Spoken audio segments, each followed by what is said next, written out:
Meus irmãos, muito boa noite. É sempre uma emoção estar aqui com vocês, nesta casa do professor Eurípides Barçanufo. E realmente, quando nós adentramos os portões, eu sempre sinto e gosto de falar isso. Aquela psicosfera diferente, aquele ambiente de espiritualidade, o amparo da espiritualidade superior. A companheira estava conduzindo muito bem a sua análise da mensagem e eu, em oração, já pedindo aos benfeitores as orientações para o trabalho da noite, percebia claramente o que o Gilson falava. Agora, ainda há pouco, a equipe espiritual da casa, composta de companheiros de vários setores de serviços, da área espiritual, da área da saúde física, da área da saúde mental, já atuando em nós, nesse momento que a nossa mente está em calma, no qual nós estamos procurando as inspirações do alto, os benfeitores vêm em nosso socorro e já começam a nos auxiliar, mesmo antes da aplicação do passe. Vamos então à nossa temática de hoje, que se trata da autoiluminação cristã à luz do Espiritismo. Por que autoiluminação? Porque o caminho o Mestre Jesus nos orientou a ter, mas é um caminho muito próprio, muito íntimo, individual. As escolhas na nossa vida pessoal são nossas. Deus é tão incrível que Ele não nos manda fazer nada. Ele nos deixa com o livre-arbítrio nas opções que nós desejamos fazer. As encruzilhadas estão aí, as escolhas estão aqui. Agora, algumas coisas não estão à nossa disposição. Nós já reencarnamos em determinadas situações que não podemos alterar. Então, algumas coisas não dá para a gente alterar. É karma mesmo. Então, nós nascemos com a família que necessitamos, junto às pessoas que nos são necessárias ao nosso processo educativo, com o corpo que nós precisamos.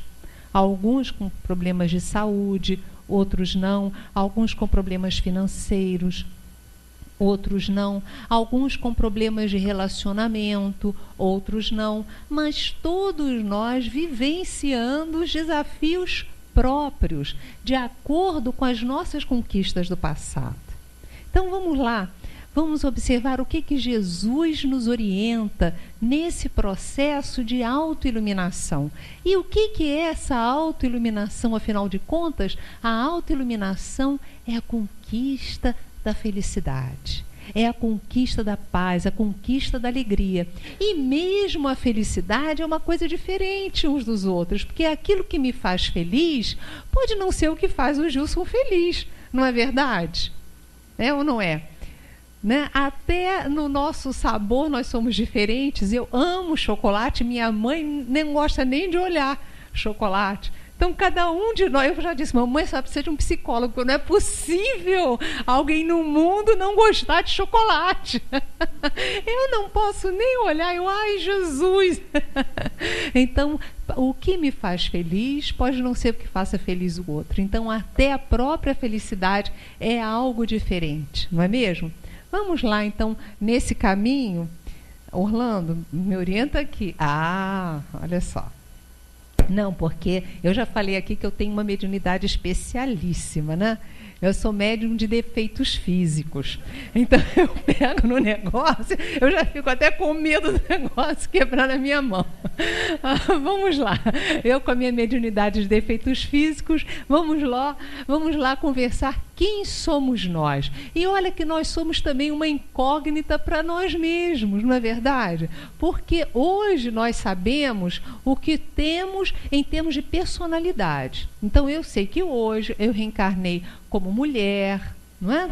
Não vou dizer a idade, né? Mas eu estou no Brasil, falando português, com determinada profissão. Então, o que eu sou hoje em dia, eu até que eu sei. Mas, gente, todos nós sabemos, né? O que nós somos. No entanto, nós somos provenientes de experiências passadas, não é verdade? Então, às vezes, vem à tona o rei da cocada preta, a rainha da cocada preta, não vem, não? Às vezes, estimulados por determinadas dificuldades, vem à tona personagens do passado.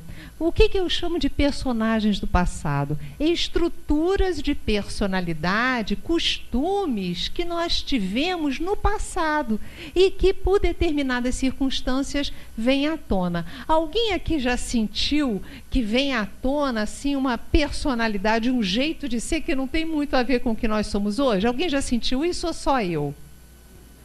Quem sentiu, levanta o dedo. Ah, então, isso acontece. Vamos conversar melhor sobre isso. Então, mas vamos voltar só para dizer o seguinte. Segundo os Espíritos, no Livro dos Espíritos, todos nós somos o quê? Médiuns. Mas antes de sermos médiuns, nós somos o quê? Espíritos. Espíritos imortais.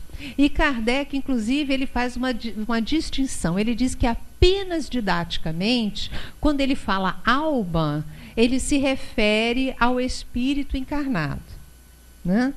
Mas, no fundo, alma e espírito é a mesma coisa. Então, quem somos nós? Nós somos espíritos encarnados que enraizamos em um corpo. Enraizamos, ele usa esse termo, olha que termo forte, né?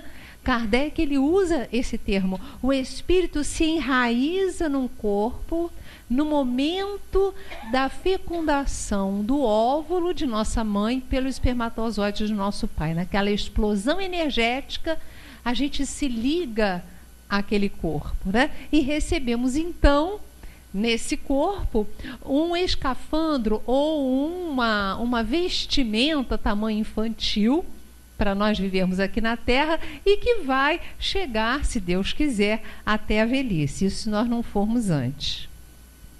Então, vamos lá. Mas, então, nós somos pessoas complexas, porque, veja bem, vamos lá, gente. Esse eu até já trouxe um slide parecido aqui, mas é muito importante para o tema que nós estamos abrangendo hoje. Nós temos uma parte de nós que tem consciência de si. Então, tem lembranças do que fizemos hoje, temos lembranças do que fizemos ontem, não é mesmo? Mas eu até já fiz essa pergunta aqui algumas vezes. Se eu perguntar a vocês, né, vou perguntar ao senhor o que o senhor comeu no dia 14 de dezembro de 1974, o senhor vai lembrar?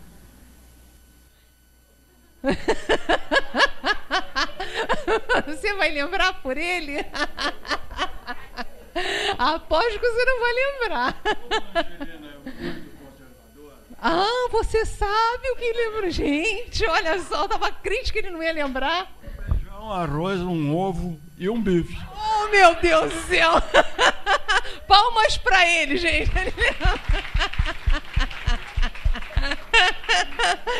Eu perguntei para a pessoa errada. Porque o que eu estava querendo provar para vocês, que tem coisas que a gente já não lembra mais, que nós já vivenciamos e que está no nosso arquivo. Porque alguém aqui lembra o que comeu em 1984, no dia 14 de dezembro? Quem lembra, levanta o dedo. Ninguém lembra aqui. Se vocês forem me perguntar o que eu comi há uma semana atrás no almoço de terça-feira da semana passada, eu não vou saber responder. Eu teria que parar, né? A gente tem que parar e começar a puxar na cabeça. De repente, puxando muito, ainda vem. Não é verdade? Mas a própria mente vai selecionando um material que fica na nossa consciência. Olha, nós temos uma estrutura, né? um software, como se fôssemos fazer a comparação, o nosso cérebro seria o hardware, se formos comparar com o computador, né? E o software é a nossa mente. Então, nós temos uma estrutura. Alguém viu a mente alguma vez? Não. Ela não tem corpo, ela não é material, mas a gente sabe que é uma estrutura que comanda uma série de atividades no nosso organismo. E a nossa mente, ela coloca nos arquivos. Quantas vezes a gente foi estudar uma coisa numa prova e na hora da prova a gente sabe, até lembra a página. Já aconteceu isso com vocês? Ou só comigo? Gente, eu li isso e não consigo me lembrar, porque a mente acha por bem a gente não lembrar naquela hora. Então, a melhor forma de nós percebermos que nós não somos a nossa mente é nos lembrarmos dessas ocasiões. Então, gente, nós temos uma mente que não é, no caso, sinônimo de espírito. Nós somos espíritos imortais, utilizamos um corpo para nosso aprendizado. A Leon Denis nos fala que a encarnação é importante, inclusive porque individualiza o princípio inteligente, criado por Deus. Então, nós precisamos encarnar para aprender. E nós temos uma estrutura de aprendizagem que a nossa mente nos oferece. Agora, nós temos um inconsciente, que é um material que fica no nosso reservatório, que nós escolhemos nessa vida, desde o útero da nossa mãe até agora.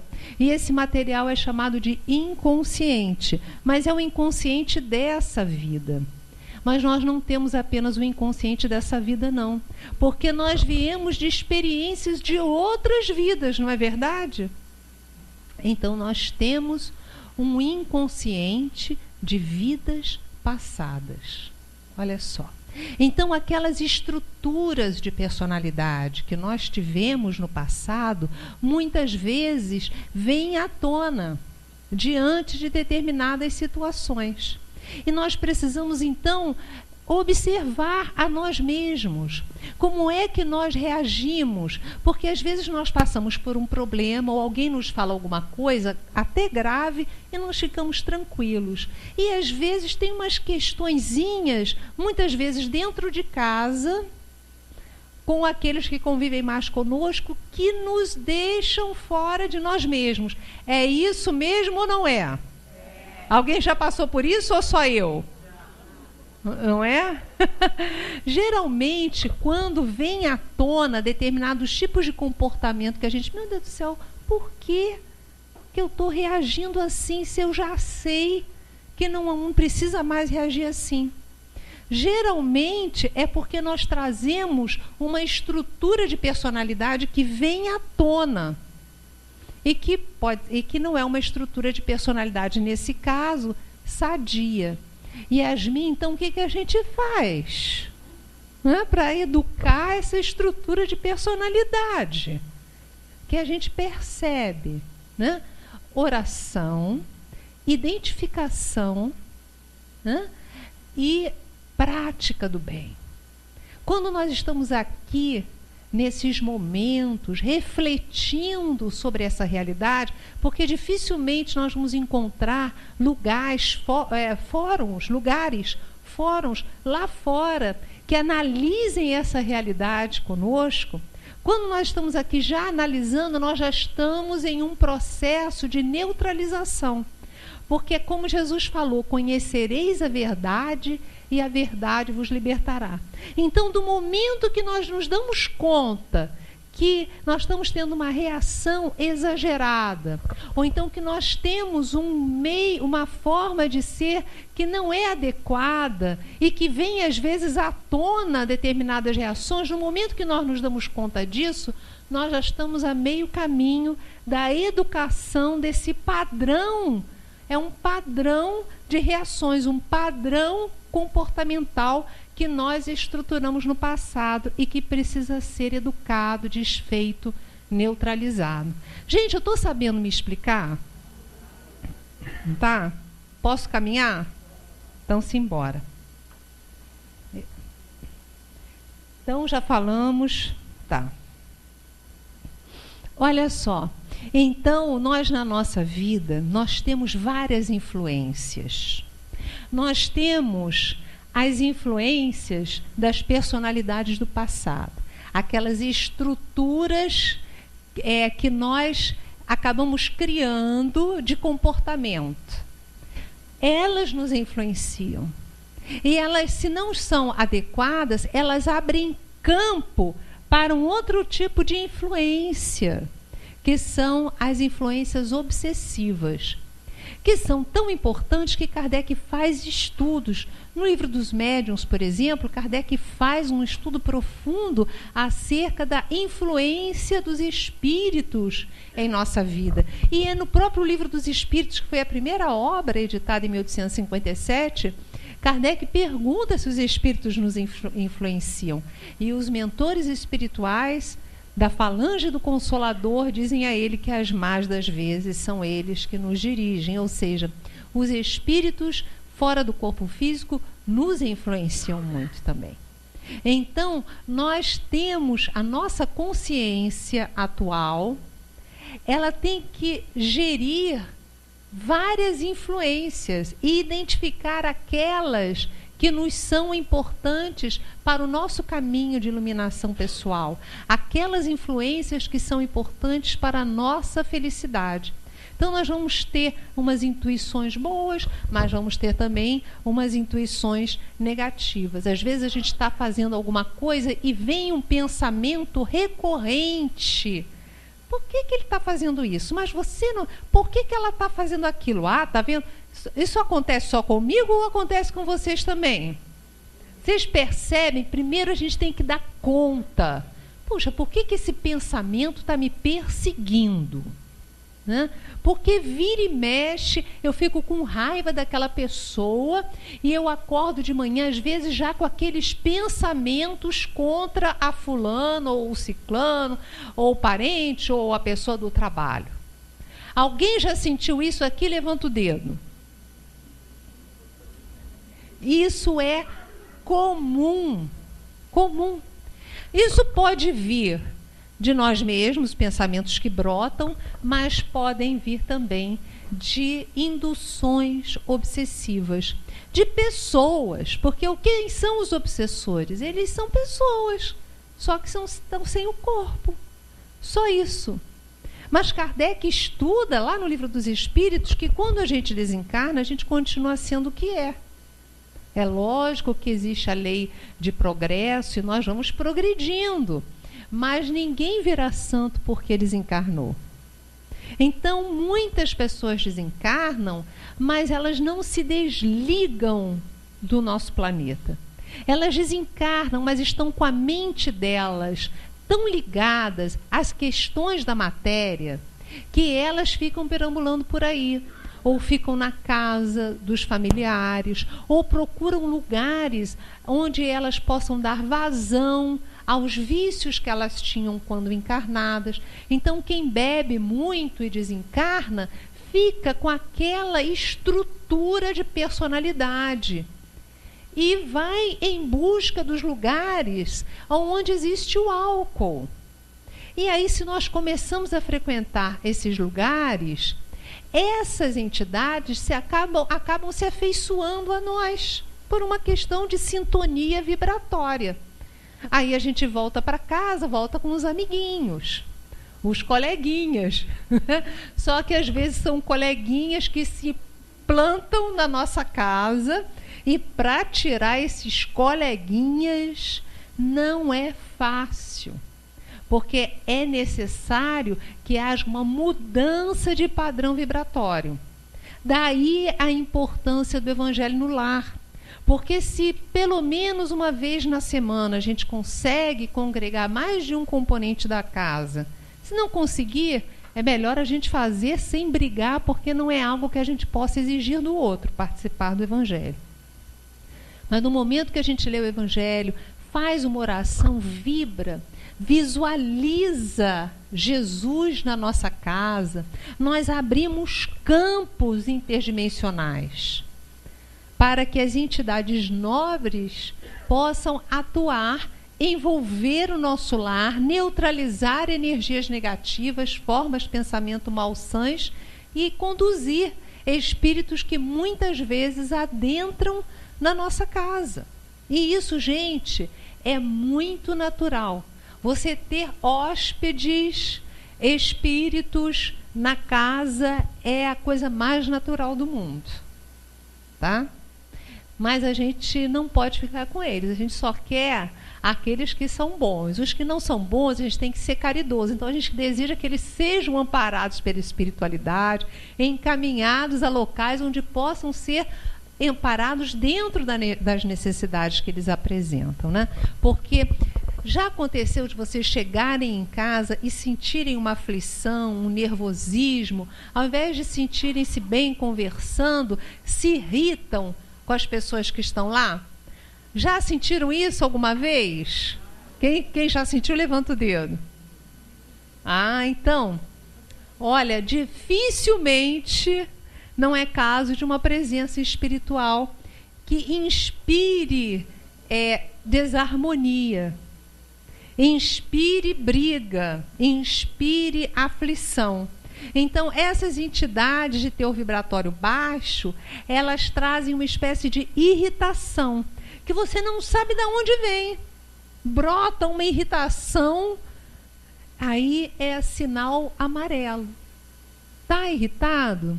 Faz uma prece, vai tomar um banho, põe uma música gostosa, faz uma leitura. A gente tem que buscar recursos, técnicas, para nós nos acalmarmos e nos desvencilharmos das entidades que muitas vezes se abrigam em nossa vida. Mas nós não temos só entidades obsessivas e as influências que nós trazemos de nós mesmos, das nossas estruturas equivocadas do passado. A gente também tem um amparo permanente da espiritualidade superior. São os anjos de luz que estão ao nosso lado, são os nossos anjos de guarda que, segundo Kardec, no Evangelho segundo o Espiritismo, são sempre espíritos superiores. Então, todos nós temos ligados a nós, desde o nosso nascimento, um espírito superior que vela por nós, orienta e organiza as estruturas da nossa vida atual. E além dessas entidades, que são sempre superiores, nós temos os espíritos amigos de outras vidas, familiares dessa e de outras existências que já têm lucidez.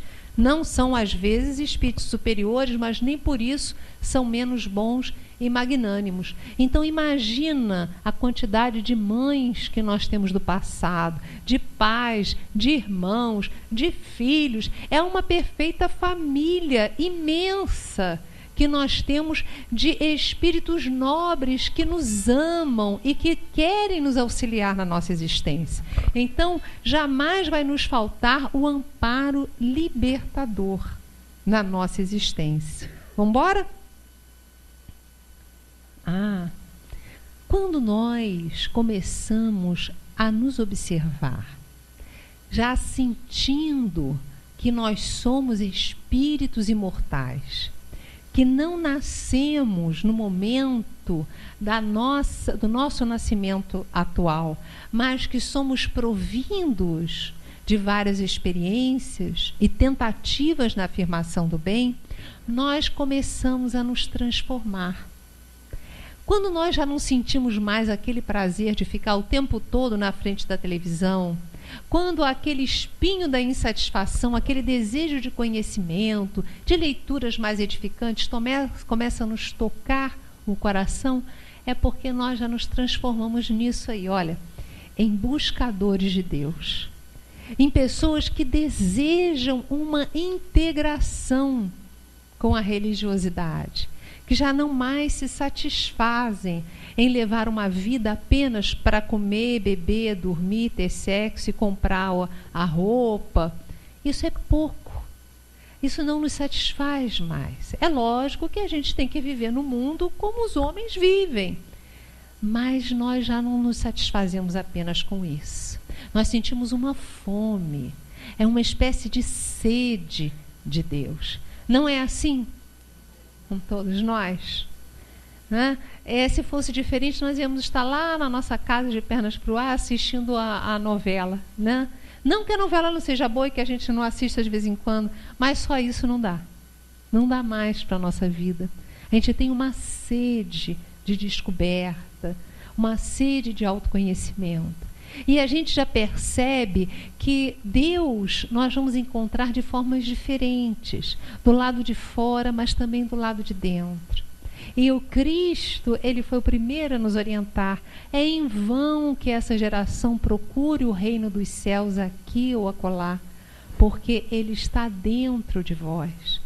Então esse caminho de encontro, ou melhor, de reencontro, de integração com a consciência cósmica, que é o nosso Pai Criador, mas ao mesmo tempo a nossa Mãe Divina, esses códigos, essa bússola, como caminheiros que nós somos, em busca de nós mesmos e de Deus, essa bússola nos deu o Cristo.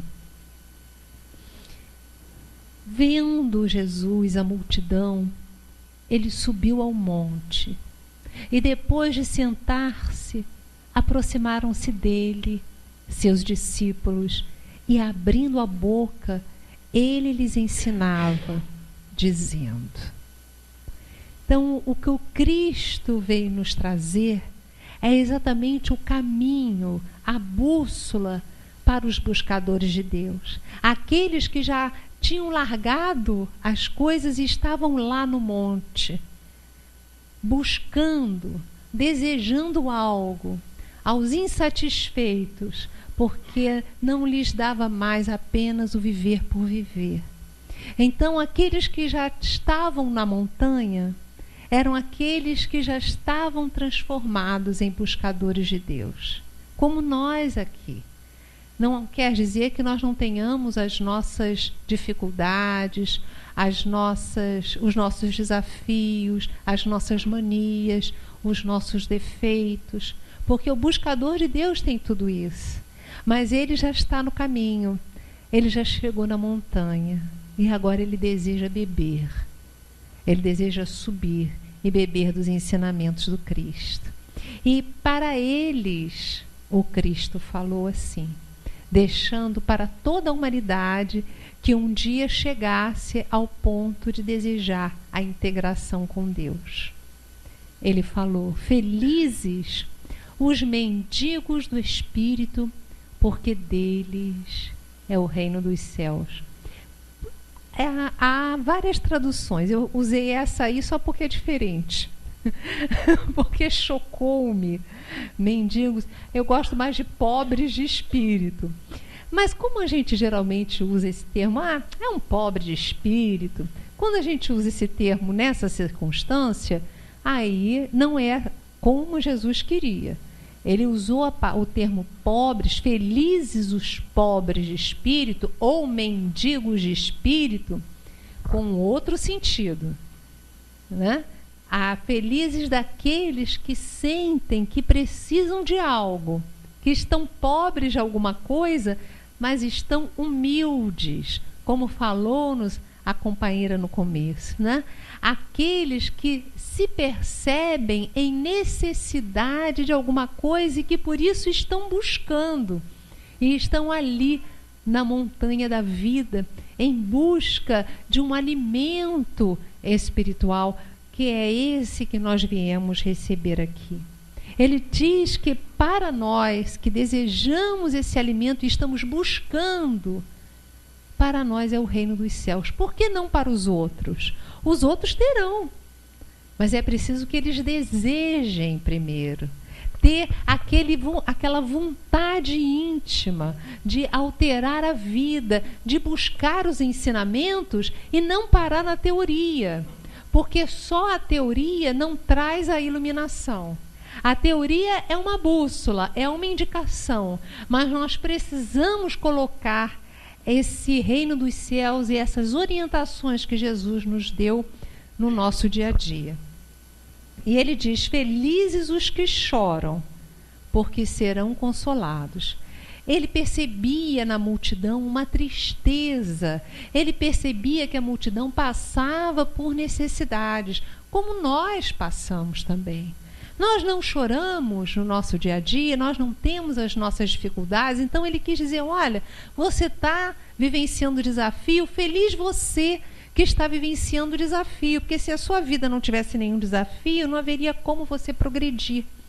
Então, qual é a lágrima que faz a gente ser feliz? É a lágrima da revolta? Não, não pode. A lágrima da revolta nos posiciona em situações difíceis. Mas que tipo de lágrima? Quem poderia me dizer? Oi? Da resignação, do arrependimento. Ele vivia dizendo, arrependei-vos, porque é chegado o reino dos céus. Então é um movimento que nós temos. Para a gente se arrepender, é preciso a gente se olhar. Não ter medo da culpa. Porque nós temos um medo de sentir culpa. Vocês não têm também? Não arde a culpa dentro do peito? Das vezes que eu me senti culpada, e com frequência eu me sinto, arde pra caramba o meu peito. Vocês já sentiram isso? Quem já sentiu, levanta o dedo. Então ninguém quer sentir culpa. Então ninguém quer entrar nesse processo de arrependimento, sai para lá. Mas o Cristo diz que se você não olha para dentro e não percebe as suas dificuldades, não percebe que também erra, você não melhora. Como é que a gente vai cuidar das nossas feridas se a gente não olhar para elas? Então a gente tem que observar o que tem, como é que está a minha vida, como é que eu estou me relacionando com as pessoas, nas várias áreas da minha vida, qual é que eu estou bem, qual é que eu posso melhorar. Meus relacionamentos familiares estão bem? Não? Bom, mais ou menos? A minha vida financeira está desorganizada? Por quê? A minha questão com o meu corpo, eu trato bem o meu corpo? Eu estou me envolvendo com algum vício? O que eu posso fazer para melhorar a minha vida? Porque cada um de nós tem as suas idiosincrasias. Eu tenho as minhas, cada um de nós tem. E nós precisamos identificar os nossos pontos fortes, quer dizer, aquilo que a gente já está bem e nós conseguimos já vencer muita coisa, mas precisamos identificar aquilo que ainda não está bem e que nos faz infelizes. Tudo bem? Aí ele falou, felizes os mansos, porque herdarão a terra. Os mansos são aqueles que não querem briga a toda hora, aqueles que não são revoltosos, não querem vingança, porque eles compreendem que cada um está num estágio, não existe nada contrapessoal a nós, é a forma que as pessoas têm de lidar no mundo. Então os mansos, eles são aqueles que são centrados, equilibrados, pacíficos, não precisa briga. Briga a gente tinha no passado, né? Aqueles que não ficam criticando o outro o tempo inteiro, mas percebendo, dando aquilo que pode para ajudar e se organizando de forma a não ficar nas mãos dos outros. Precisamos nos organizar, não é? Então, felizes os mansos, porque herdarão a terra. Felizes os famintos e sequiosos. Algumas traduções está justiça, outros são os famintos e sequiosos de perfeição, porque eles serão satisfeitos. Então, meus irmãos, é preciso desejar. Faminto, sequioso, é aquele que está incomodado e é aquele que busca. Mas não é isso? Então, Jesus coloca o tempo inteiro que nós precisamos desejar melhorar. Aqueles que não têm o desejo, eles param. Não é à toa que Jesus, quando ia fazer uma cura, ele parava e perguntava, o que queres que eu faça? Olha só, ele não ia já chegando e curando. Tá? Estou aqui, vou curar todo mundo. Ele não fazia isso, não. Ele perguntava, o que você quer que eu faça? Ora, o cego queria ver, o coxo queria andar, o que não tinha condição de falar, queria falar. Estava óbvio para todo mundo ali o que a pessoa queria. Mas mesmo assim Jesus fazia pergunta. Então ele estimulava-nos a perceber o que nós queremos. Então isso eu pergunto para todos nós aqui. Nós saímos do nosso lar, nós saímos do nosso trabalho e aqui nós estamos. O que nós desejamos de Deus? Qual o milagre que nós estamos perseguindo? Aí os companheiros vão dizer, olha, milagre não existe. Como é utilizado esse termo, não existe. Milagre é como se fosse algo sobrenatural. Kardec nos explica, e os benfeitores também, que não existe nada sobrenatural. Tudo está sob a orientação de Deus. Mas nós buscamos algo na nossa vida. Nós buscamos uma felicidade, uma cura. Nós temos as nossas buscas. Não temos todos aqui? Então é isso que nós precisamos perguntar.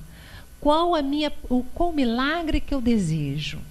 Quer dizer, qual a transformação, o que eu busco? E qual o quinhão que eu tenho que dar? Qual a minha parte que eu preciso dar?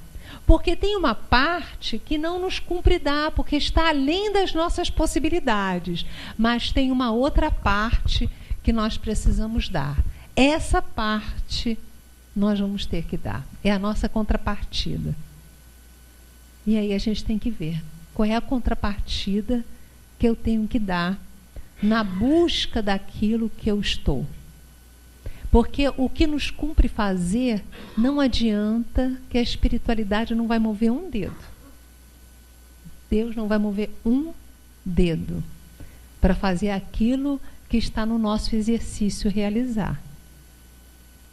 Né?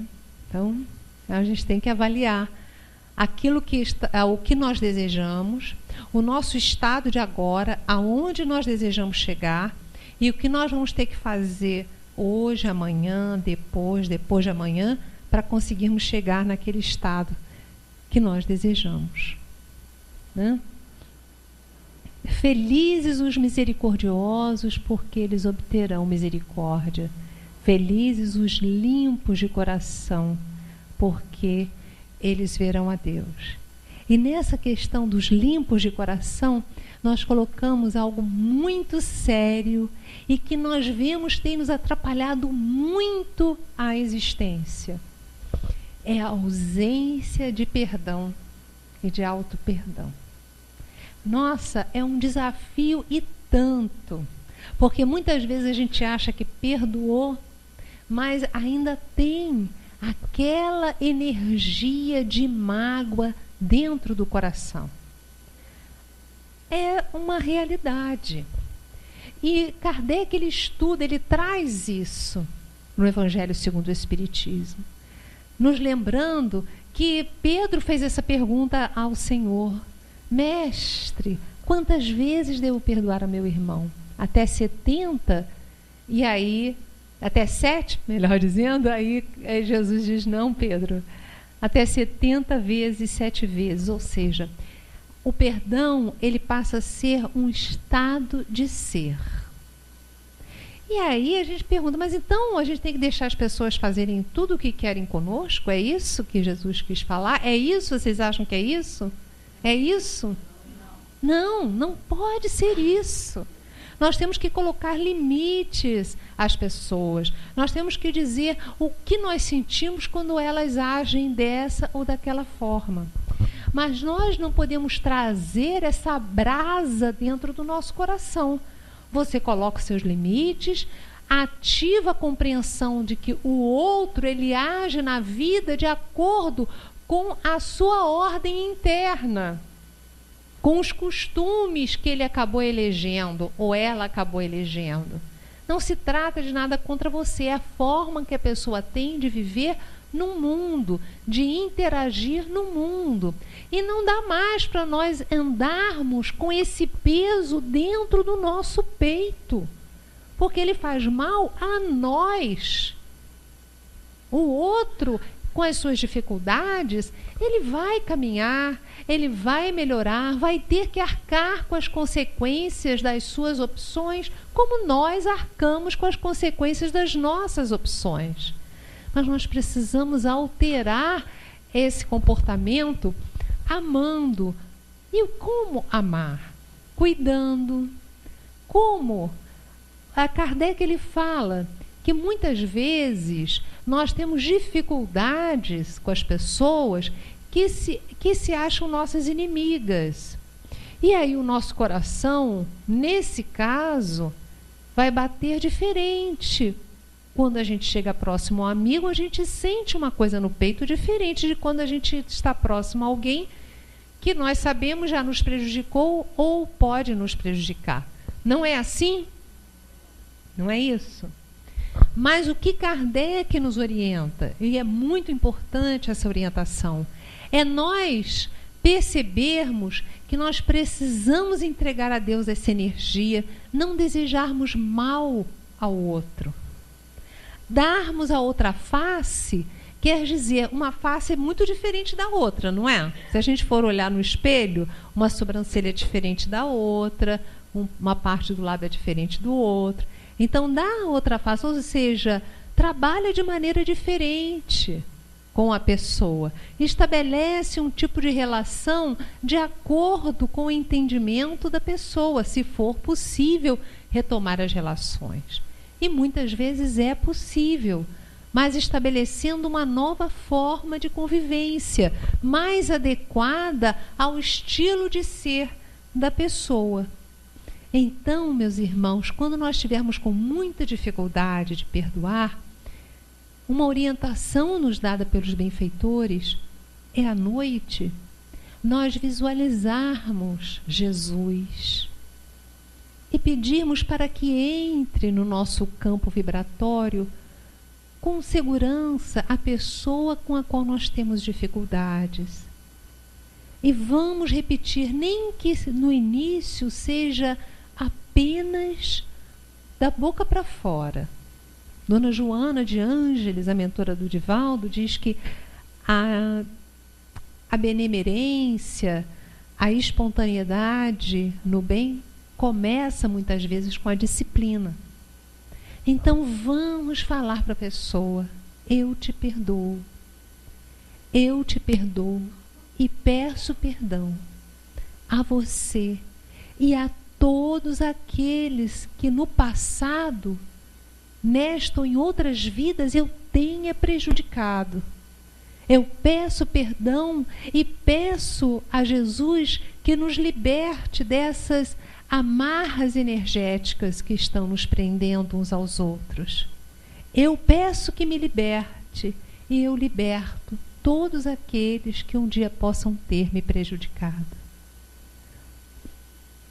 É um desafio, mas traz uma sensação de libertação, de energia e de saúde muito grande para a nossa autoiluminação. Vocês topam fazer esse exercício agora comigo? Topam? Vamos lá? Orlando, tem possibilidade de botar uma musiquinha de fundo? Nós temos a nossa amada.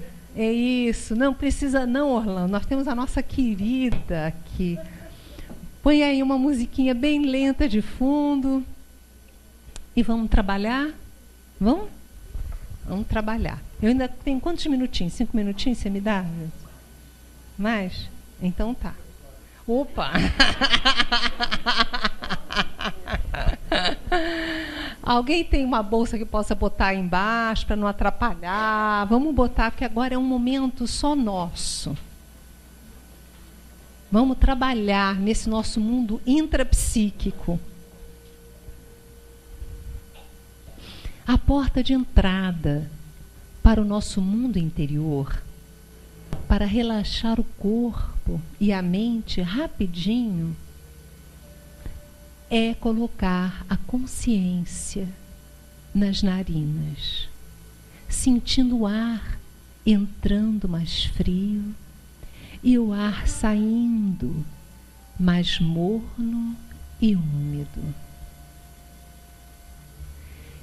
Essa é uma técnica milenar que traz um efeito imediato, porque existem sensores nas narinas que ativam todo o corpo.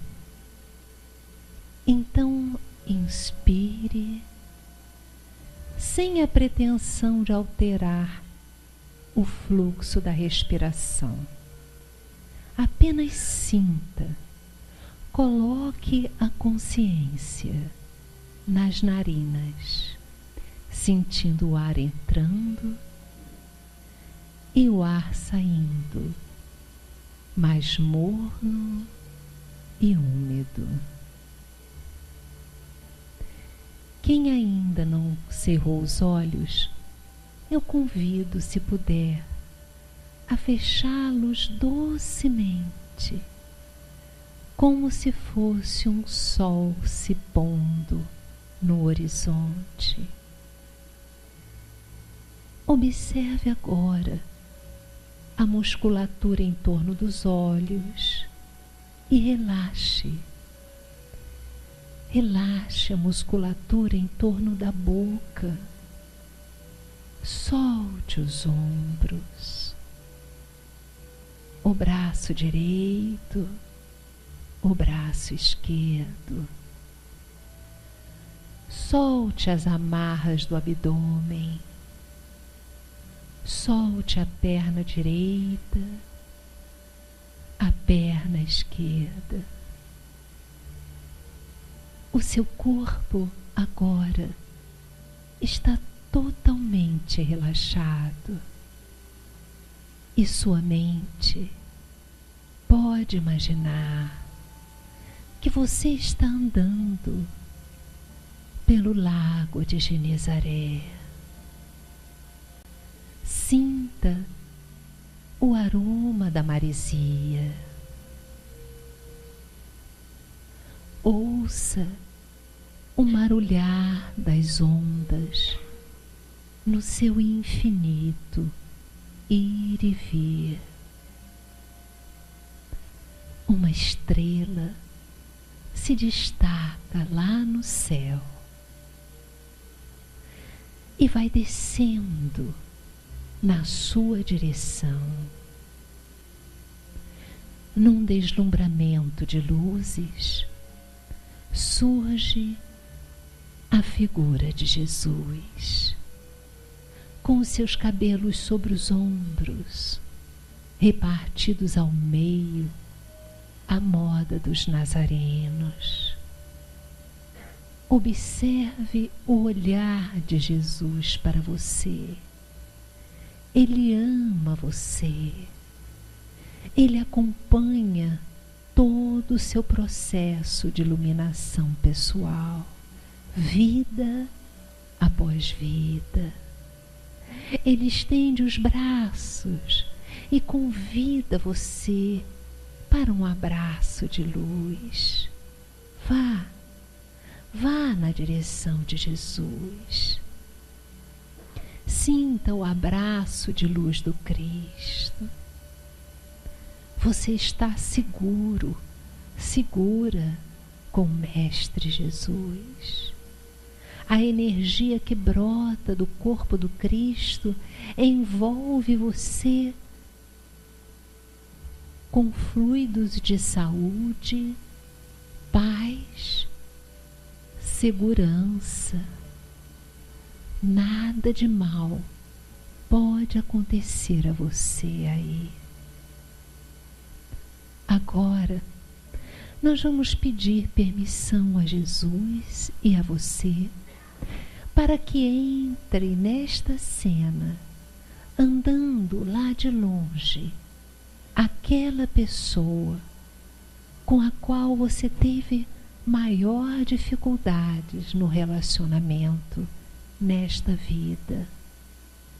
Aquela pessoa que te magoou, que te traiu, que te fez sofrer de alguma maneira. Não tenha medo. Você está com Jesus. A pessoa entra na cena como uma adulta, mas à medida que vai chegando perto de você, ela se transforma numa criança com cerca de 5 anos de idade. Olhe para essa criança. Permita-se sentir e perceber o medo que ela traz dentro dela, as dificuldades que ela traz de compreensão da vida, as limitações que ela traz dentro dela. Olhe para essa criança e você vai perceber tudo isso. Vai perceber as limitações dela, as feridas que ela traz, possivelmente de outras vidas. Observe isso. Você agora, se desejar e puder, diga: eu perdoo você. Diga mentalmente: eu perdoo você. Por mais que no começo soe falso, não tem problema. Você está começando a curar-se. É uma cura. É a sua cura. E você merece isso. Eu perdoo você. Eu perdoo você. Eu perdoo você. Eu perdoo todos aqueles que algum dia me fizeram sofrer. Eu perdoo todos aqueles que algum dia me fizeram sofrer. Eu perdoo todos aqueles que algum dia me fizeram sofrer. Eu perdoo e peço perdão a todos aqueles que algum dia eu tenha feito sofrer. Eu peço perdão agora a todos aqueles que algum dia eu tenha feito sofrer. Eu peço perdão a todos aqueles que algum dia eu tenha feito sofrer. Eu perdoo, peço perdão e me liberto. Eu estou livre. Eu perdoo, peço perdão e me liberto. Eu perdoo, peço perdão e me liberto. Sinta como se amarras se desfizessem entre você e essa pessoa, e entre você e outras pessoas que você nem vê, mas se desfazem, como cadeados que se abram, como fios energéticos que se desfazem, como correntes que somem. Você está livre, livre, livre. Liberte-se, sinta-se livre. Este é o primeiro momento do resto de sua existência. Você está livre. Deixe agora essa pessoa partir. Deixe partir. À medida que ela se distancia de você, ela vai retornando com a aparência que ela tem no corpo físico atual. Agora é com você e Jesus.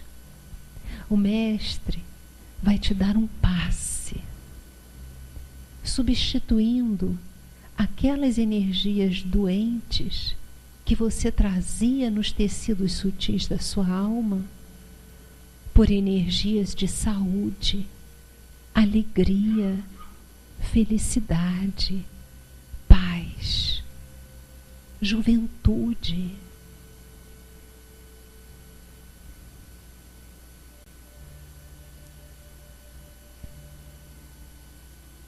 Sinta uma chuva de luz penetrando pelos seus poros. Sinta essa energia divina tomando conta de você. E agradeça, agradeça.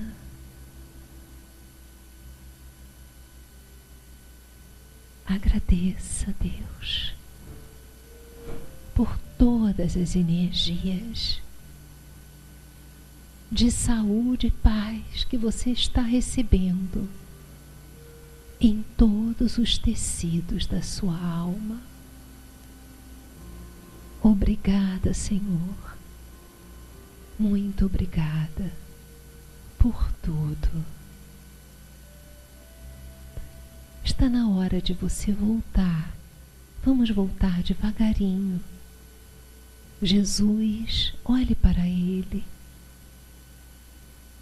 Agradeça.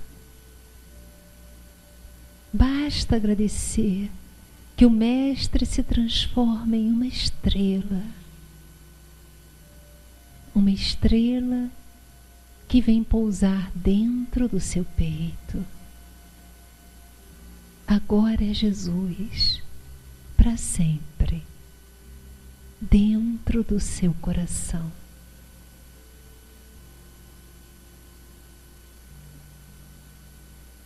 Próximo a você, na distância de uma prece, Ele está aí, totalmente conectado a você. Para voltar ao mundo exterior, você segue o mesmo caminho que te levou aí.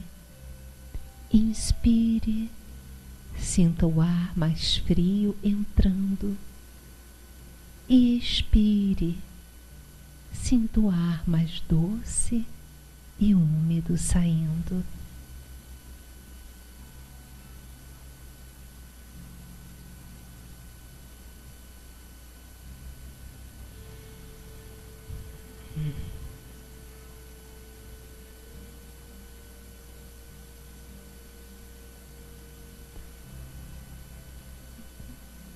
Como é que foi?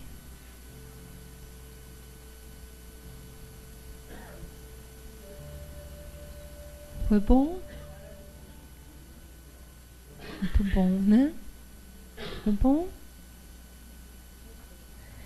Olha só, meus irmãos, esse é um trabalho que começou hoje, mas que vocês podem fazer sempre. Sempre retornar, porque é muito seguro mergulhar dentro de nós. A gente tem medo, mas é muito seguro. Não existe lugar mais seguro. E quando a gente evoca a figura de Jesus e nós entramos no seu campo de trabalho, aí nós conseguimos verdadeiramente nos sentir seguros. Quando alguém tem alguma dificuldade conosco, no trabalho, quando algum familiar, nós percebemos que estamos com dificuldades, vamos na hora da oração, lemos o Evangelho, fazemos uma prece e visualizamos a figura de Jesus e chamamos a pessoa e falamos a ela. Nós estaremos chamando-a psiquicamente, emocionalmente, e estaremos fazendo um trabalho espiritual de renovação daquelas energias. E isso vai fazer com que nós, com o tempo, iremos diluir todas as dificuldades que nós tivermos em nossas existências. Foi bom? Tudo bem? Ai, que bom, eu fico muito feliz. Eu aguardo vocês toda segunda, quarta e quinta-feira na Rádio Rio de Janeiro, 1400 AM, e na Web TV Nova Luz. É só entrar pelo YouTube ou então acessar direto webtvnovaluz.com. Nós fazemos às quartas-feiras essas visualizações, sempre precedidas de uma leitura do Evangelho, nas orações, e a gente vai fazendo esses tratamentos, né? Esses tratamentos no nosso mundo interior. Eu vou fechar o nosso estudo de hoje, que eu gosto muito daquela paginazinha de Santo Agostinho. Fala, meu anjinho. Ah, sim, é meio-dia. Todos os programas são de meio-dia a 13h, segunda, quarta e quinta. Mas na TV Nova Luz ficam lá. Se você quiser acessar o programa pelo YouTube, é só você colocar o meu nome, por exemplo, que aparece as visualizações. Tá bom? Então nós nos encontramos aí. Eu posso falar a frase a página de Santo Agostinho? Posso? Eles deixaram, ó, Gilson deixou. E vamos todos então entrar nessa sintonia com essas entidades nobres. É uma página tão bonita do Evangelho, gente. Vocês devem conhecer Felicidade que a prece proporciona. Santo Agostinho começa assim. Eu me emociono tanto que aí eu vou me embora. Se eu for, depois vocês me chamem, tá? Eu fecho o olho e lá vou eu. Vinde vós que desejais crer. Os espíritos celestes acorrem a vos anunciar grandes coisas. Põe uma musiquinha aí. Deus, meus filhos, abre os seus tesouros para vos outorgar seus benefícios. Homens incrédulos, se soubesses quão grande bem faz a fé ao coração e como induz a alma ao arrependimento e à prece. A prece, como são tocantes as palavras que saem da boca daquele que ora. A prece é o orvalho divino que aplaca o calor excessivo das paixões. Filha primogênita da fé, ela nos encaminha pela senda que conduz a Deus. No recolhimento e na solidão estás com Deus. Para vós já não há mistérios, eles se vos desvendam. Apóstolos do pensamento, é para vós a vida. Vossa alma se desprende da matéria e rola por esses mundos infinitos e etéreos que os pobres humanos desconhecem. Avançai, avançai pelas veredas da prece e ouvireis as vozes dos anjos. Já não são o ruído confuso e os sons estrídulos da terra. São as liras dos arcanjos, são as vozes brandas e suaves dos serafins, quais brisas matinais, quando brincam na folhagem dos vossos bosques.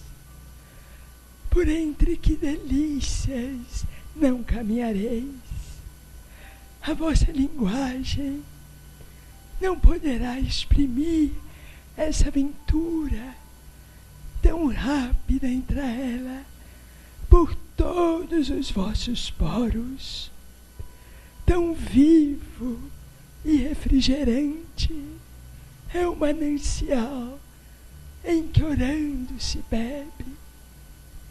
Doçurosas vozes, inebriantes perfumes que a alma ouve e aspira quando se lança pela prece às esferas desconhecidas, porém habitadas. Sem mescla de desejos carnais, são divinas todas as aspirações. Também vós, orai como Cristo, levando a vossa cruz ao Gólgota, ao Calvário. carregai a vossa cruz e sentireis as doces emoções que lhe perpassavam na alma, se bem que vergado ao peso de um madeiro infamante, ele ia morrer, mas para viver a vida celestial, namorada de seu Pai. Irmãos queridos, que o Mestre de nossas vidas vos inspire e oriente na caminhada. O seu Evangelho de amor é o caminho da verdade e da vida, e sem ele não há alegria verdadeira, não há felicidade. Que o Senhor abençoe a todos. Fiquemos todos na paz de Deus.